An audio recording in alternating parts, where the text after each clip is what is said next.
नमस्कार, रात के 10 बजने वाले हैं। मैं हूं आपके साथ शीरीन। 24 घंटे 24 रिपोर्टर का वक्त हो गया है। देश की हर एक बड़ी खबर आपके सामने होगी। जैनेंद्र कुमार आपको बताएंगे मनमोहन सिंह के सम्मान को लेकर क्यों छिड़ी स्मारक वाली सियासी जंग।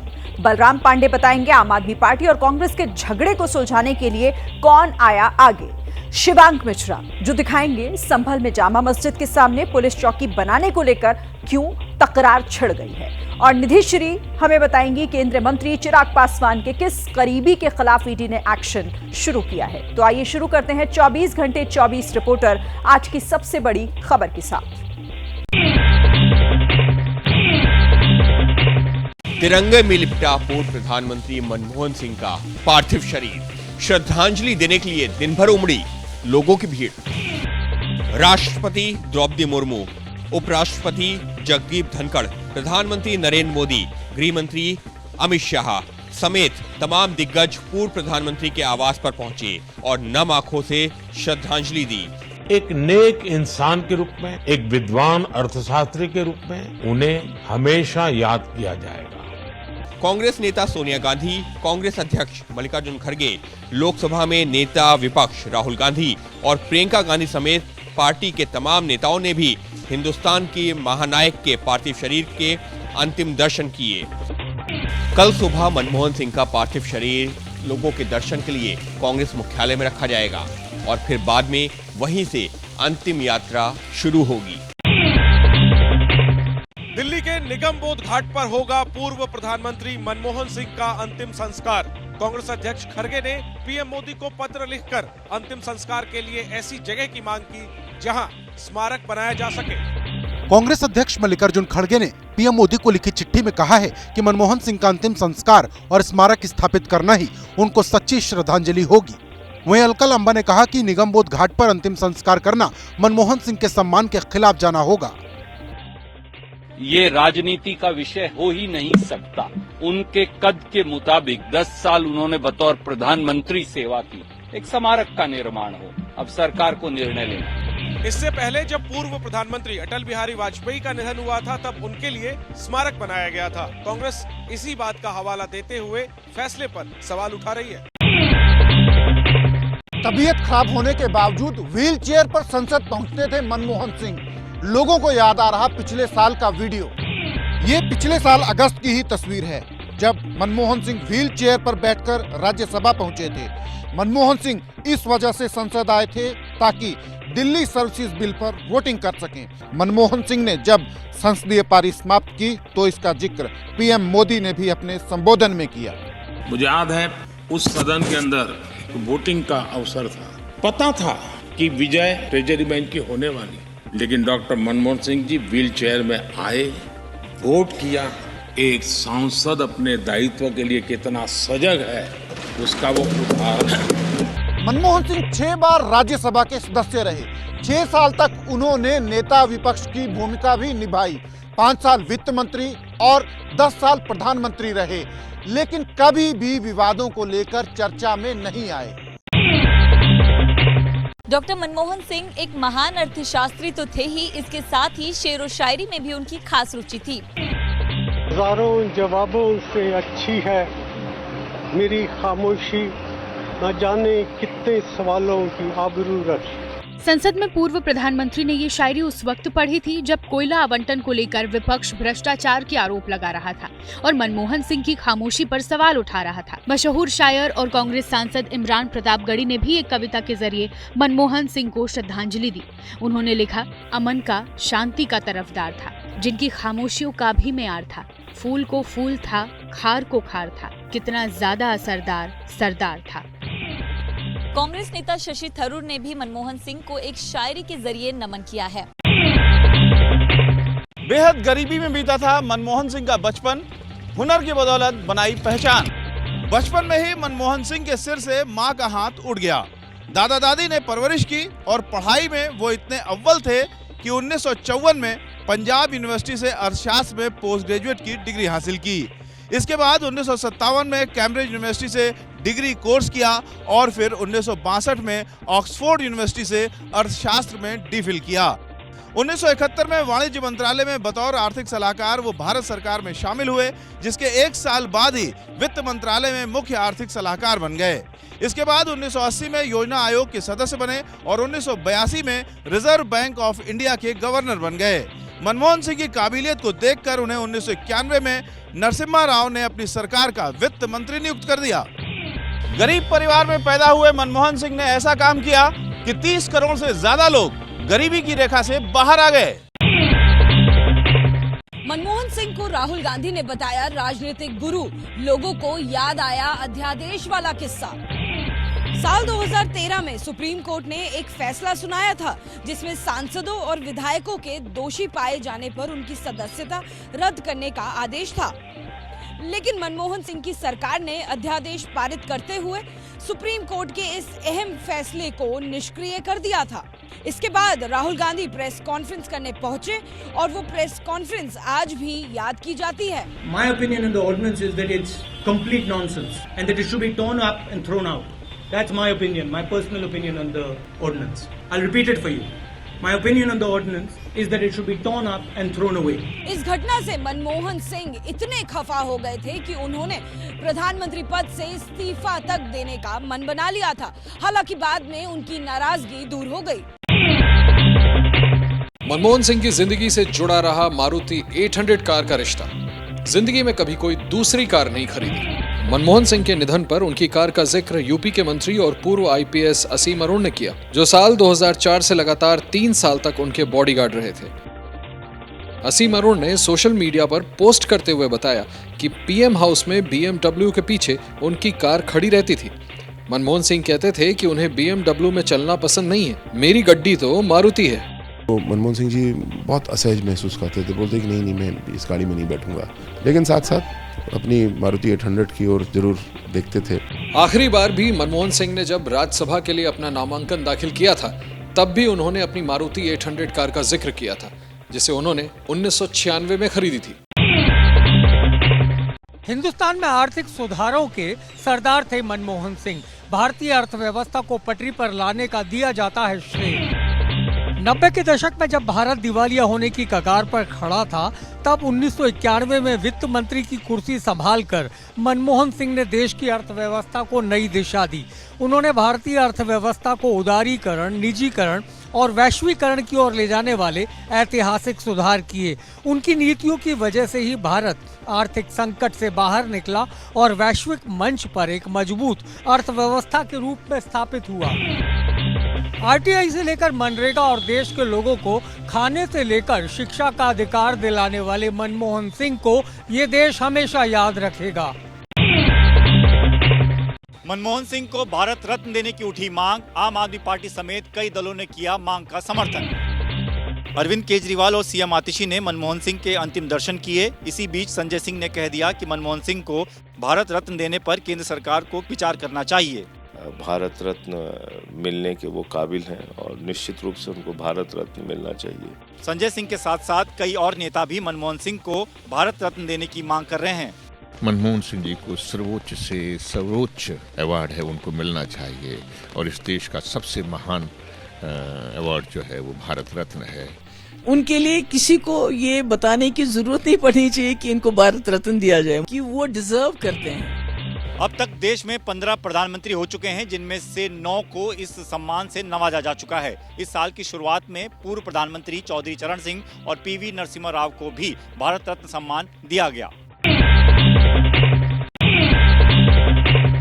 आम आदमी पार्टी और कांग्रेस के झगड़े को सुलझाने में जुटे इंडिया गठबंधन के सहयोगी दल उद्धव गुट की तरफ से की गई शुरुआत। संजय राउत ने कहा कि दोनों पार्टियों को ये समझना होगा कि उनका दुश्मन कौन है। आपला शत्रु कौन?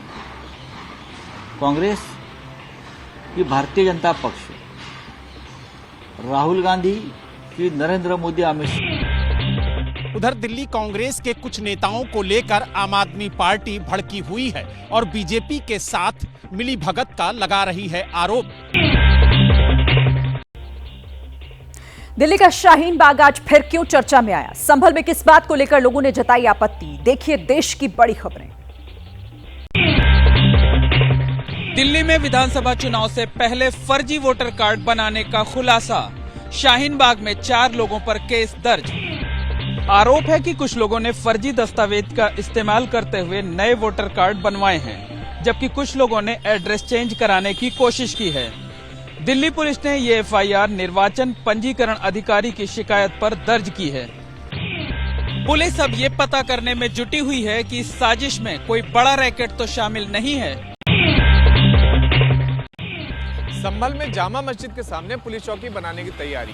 जेसीबी से शुरू हुई खुदाई।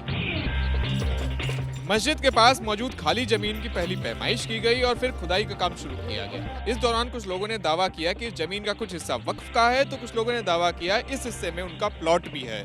निर्माण कार्य शुरू होते ही रैपिड एक्शन फोर्स के जवान की तैनाती कर दी गई। इसका नाम सत्यव्रत पुलिस चौकी रखा जाएगा। जामा मस्जिद में आज जुमे की नमाज भी अदा की गई, जिसकी पुलिस ने ड्रोन से निगरानी भी की। चीन ब्रह्मपुत्रा नदी पर बना रहा सबसे बड़ा बांध, भारत और बांग्लादेश की चिंताएं बढ़ेंगी। 137 बिलियन अमेरिकी डॉलर की लागत वाली ये दुनिया की सबसे बड़ी बांध परियोजना होने वाली है। चीन के इस फैसले का सबसे ज्यादा असर भारत और बांग्लादेश पर होगा, क्योंकि अब चीन अपनी जरूरत के मुताबिक पानी छोड़ेगा। अगर ज्यादा पानी छोड़ा तो बाढ़ का संकट, और अगर कम पानी छोड़ा तो जल संकट पैदा हो सकता है। चीन का दावा है कि वो इस बांध के बनने से सालाना 300 बिलियन किलोवाट घंटा बिजली पैदा करेगा। रोपवे प्रोजेक्ट के खिलाफ 3 दिनों से कटरा बंद को 72 घंटों के लिए और बढ़ाया गया। श्रद्धालुओं के साथ साथ व्यापारियों को करना पड़ रहा है मुश्किलों का सामना। कटरा की जिन सड़कों पर जय माता दी के नारे गूंजते थे, पिछले 3 दिनों से वहां श्राइन बोर्ड और रोपवे के खिलाफ नारों ने जोर पकड़ लिया है। पिछले 72 घंटों के बंद से व्यापारियों को अच्छा खासा नुकसान हुआ है। सबसे ज्यादा नुकसान टैक्सी ड्राइवरों को उठाना पड़ रहा है, जिनकी कई बुकिंग कैंसिल हो गई है। वहीं इस बंद की अगुवाई कर रहे श्री माता वैष्णो देवी संघर्ष समिति ने अब इस बंद को अगले 72 घंटों तक और बढ़ा दिया है। रोपवे बनने से कटरा में करीब 40,000 लोगों को रोजगार छिनने का डर सता रहा है। दिल्ली एनसीआर में सुबह से हो रही बारिश से ठंड में हुआ इजाफा, कई इलाकों में भरा पानी। पश्चिमी विक्षोभ यानी वेस्टर्न डिस्टर्बेंसेस के सक्रिय होने की वजह से एनसीआर में पहले सुबह बूंदाबांदी हुई और दिन होते होते बारिश तेज हो गई। लगातार बारिश से पारा लुढ़क गया है। दिल्ली का न्यूनतम तापमान आज 11 डिग्री सेंटीग्रेड दर्ज हुआ है। आईएमडी ने कल भी बारिश को लेकर अंदेशा जताया है। इधर दिल्ली में प्रदूषण से भी राहत मिलती नहीं दिखाई दे रही है। मौसम विभाग ने आने वाले दिनों में कोहरे की भी आशंका जताई है। पहाड़ी इलाकों में बर्फबारी का दौर जारी। केदारनाथ में 1.5 फीट तक जमी बर्फ, पुनर्निर्माण का काम हुआ ठप। पोकलैंड और जेसीबी जैसी भारी मशीनों के पहिए भी जाम हो गए हैं। पेयजल की लाइनें भी पूरी तरह जम चुकी हैं। पारा माइनस से 7 डिग्री सेल्सियस तक पहुंच गया है, जिससे काम करने वाले मजदूरों को दिक्कतों का सामना करना पड़ रहा है। इधर अनंतनाग बारामूला में देर रात से बर्फबारी हो रही है, तो श्रीनगर में भी सीजन की पहली स्नोफॉल देखने को मिली। हिमाचल प्रदेश के शिमला, कुफरी और लाहौल स्पीति में बर्फ गिरने से स्थानीय लोगों की दुश्वारियां भी बढ़ गई हैं। ताजा बर्फबारी से नया साल मनाने आए पर्यटकों के चेहरे खिल गए हैं। खान सर को क्यों करना पड़ा प्रदर्शनकारियों का विरोध, और तमिलनाडु बीजेपी के अध्यक्ष ने खुद को क्यों मारे कोड़े। देखिए राज्यों की बड़ी खबरें। बीपीएससी परीक्षा रद्द करने की मांग को लेकर पटना के गर्दनी बाग में अभ्यर्थियों का आंदोलन जारी। समर्थन देने पहुंचे खान सर। जैसे ही खान सर प्रदर्शन कर रहे छात्रों के बीच पहुंचे, तो कुछ छात्रों ने उन पर आंदोलन को हाईजैक करने का आरोप लगा दिया। पूरी परीक्षा उस आयोग की अगर इंसानियत है तो खुद ही रद्द कर देना चाहिए। जब उनसे परीक्षा नहीं हो पा रहा है तो काहे लिए बैठे हैं आयोग में। खान सर से पहले पप्पू यादव और जन सुराज के संस्थापक प्रशांत किशोर भी इन प्रदर्शन में शामिल हो चुके हैं। जब भी छात्र मार्च पर निकलेंगे तो उस मार्च की अगुवाई करने के लिए प्रशांत किशोर और जन सुराज के साथ ही उन छात्रों के साथ चलेंगे।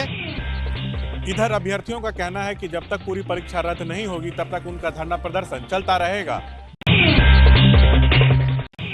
केंद्रीय मंत्री चिराग पासवान के करीबी पर ईडी का एक्शन, पटना में हुई छापेमारी। चिराग पासवान के इस करीबी का नाम हुलास पांडे है, जो पार्टी के नेता हैं और एमएलसी रह चुके हैं। सूत्र बता रहे हैं कि ईडी की टीम ने आय से अधिक संपत्ति के मामले में हुलास पांडे के 3 ठिकानों पर छापा मारा। हुलास पांडे का नाम रणवीर सेना के प्रमुख ब्रह्मेश्वर मुखिया हत्याकांड में भी आया था। तमिलनाडु के कोयम्बटूर में अन्नामलाई ने खुद को मारे कोड़े, वीडियो हुआ वायरल। समर्थक नारेबाजी करते रहे और तमिलनाडु बीजेपी के अध्यक्ष अन्नामलाई नंगे बदन खुद को कोड़े मारते रहे। इससे पहले गुरुवार को अन्नामलाई ने प्रेस कॉन्फ्रेंस में अपने जूते उतार दिए थे और प्रतिज्ञा ली थी कि जब तक डीएमके सरकार राज्य से नहीं हट जाती तब तक वो नंगे पैर ही रहेंगे। ये विरोध छात्रा की यौन उत्पीड़न को लेकर है। अन्नामलाई का आरोप है कि पीड़िता की निजी जानकारी सरकार ने लीक कर दी। भोपाल में सौरभ शर्मा की सहयोगी और रिश्तेदारों पर ईडी की कार्रवाई, कई जगहों पर हुई छापेमारी। जिस इनोवा कार में 52 किलो सोना और 10 करोड़ रुपए कैश मिला था, वो कार चेतन की बताई जा रही है। ईडी के अधिकारी चेतन के घर और दफ्तर पहुंचे, जहां दस्तावेज खंगाले गए। चेतन के घर से 234 किलो चांदी और करीब 4 करोड़ रुपए कैश बरामद हुआ था। ईडी की टीम ने जबलपुर में सौरभ शर्मा के जीजा के घर और ग्वालियर में सौरभ शर्मा के घर में भी छापा मारा। इसके अलावा एक छापेमारी भोपाल में सौरभ शर्मा के सहयोगी शरद जायसवाल के घर पर भी हुई। इससे पहले जांच अधिकारियों को सौरभ शर्मा के घर से 3 करोड़ रुपए कैश और कीमती ज्वेलरी भी बरामद हुई थी। राजस्थान के कोटपुतली में बच्ची को बचाने के लिए चल रहा रेस्क्यू ऑपरेशन रुका। 23 दिसंबर से बोरवेल में फंसी है मासूम। रुक रुक कर हो रही बारिश की वजह से रेस्क्यू चलाने में दिक्कतें आ रही थी, लिहाजा बारिश थमने तक बचाव अभियान रोक दिया है। मशीनों को बारिश से बचाने के लिए वाटरप्रूफ टेंट लगाए गए हैं। 170 फीट गहरे गड्ढे में 162 फीट लंबा पाइप लगाया जा चुका है। अब एक 8 फीट लंबा पाइप लगाया जाएगा। इसके बाद रैट माइनर्स को उतारा जाएगा। इधर अनहोनी की आशंका से परिजनों का रो रो कर बुरा हाल है। बोरवेल के अंदर कोई मूवमेंट भी नहीं हो रहा है। मेरठ से फिर सामने आया थूक लगाकर रोटी बनाने का वीडियो। बिहार का रहने वाला है आरोपी। दुकान का नाम पहलवान होटल और इस होटल पर जो रोटी में थूक रहा है उसका नाम है राजा। लोगों को इसकी हरकत पर गुस्सा आया और मौके पर ही इसकी पिटाई कर दी। फिलहाल पुलिस ने 2 आरोपियों को हिरासत में ले लिया है और कार्रवाई शुरू कर दी है। दक्षिण कोरिया के कार्यवाहक राष्ट्रपति हान डक सू पर महाभियोग चलाने को लेकर हुआ मतदान। 192 वोटों से महाभियोग प्रस्ताव को मिली मंजूरी। जैसे ही वोटिंग की प्रक्रिया शुरू हुई, वैसे ही सत्ताधारी दल के सदस्यों ने हंगामा करना शुरू कर दिया और स्पीकर के पास जाकर नारेबाजी करने लगे। इस दौरान मतदान को प्रभावित करने की भी कोशिश हुई। हालांकि वोटिंग की प्रक्रिया चलती रही। राष्ट्रपति को हटाने के लिए 2/3 बहुमत की जरूरत होती है। इस महीने दक्षिण कोरिया को तीसरा राष्ट्रपति मिला है। वित्त मंत्री चोई सैन-मोक को कार्यवाहक राष्ट्रपति बनाया गया है। 24 घंटे 24 रिपोर्टों में फिलहाल इतना ही, लेकिन कल देश में जिन 4 बड़ी खबरों पर एबीपी न्यूज की नजर रहेगी उस पर जल्दी से एक नजर डाल लेते हैं। देखिए, दिल्ली के निगम बोध घाट पर पूर्व पीएम मनमोहन सिंह का कल अंतिम संस्कार होगा।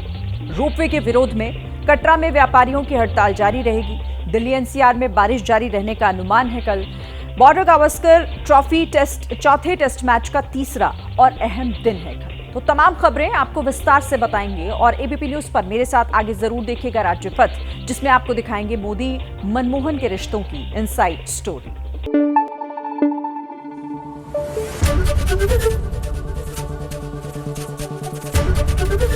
एबीपी न्यूज आपको रखे आगे।